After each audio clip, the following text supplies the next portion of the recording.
O Grupo de Desenvolvemento Rural Limia Arnoia participará no vindeiro mes de xuño no proxecto Ruralmente, no que tamén participan os grupos Valle de Ambroz en Cáceres e o Grupo Galicia Suroeste, que se encargará de coordinalo. Esta iniciativa ten como obxectivo o intercambio de coñecementos e a innovación entre as diferentes rexións participantes. Conta cunha financiación de máis de 200.000 euros procedentes dos fondos FEDER. A través de diferentes xornadas técnicas, seminarios e visitas de campo, procurarán divulgar coñecementos tecnolóxicos e de xestión das indicacións xeográficas protexidas e das denominacións de orixe protexidas.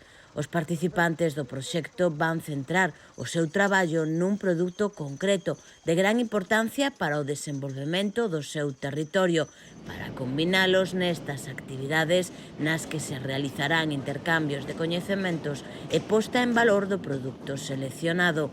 O Grupo de Desenvolvemento Rural Limia Arnoia centrará os seus esforzos en incrementar a produción e o número de entidades produtoras dentro da indicación xeográfica protexida Pataca de Galicia. Durante 15 meses procurarán mellorar a competitividade, a sostibilidade e a innovación.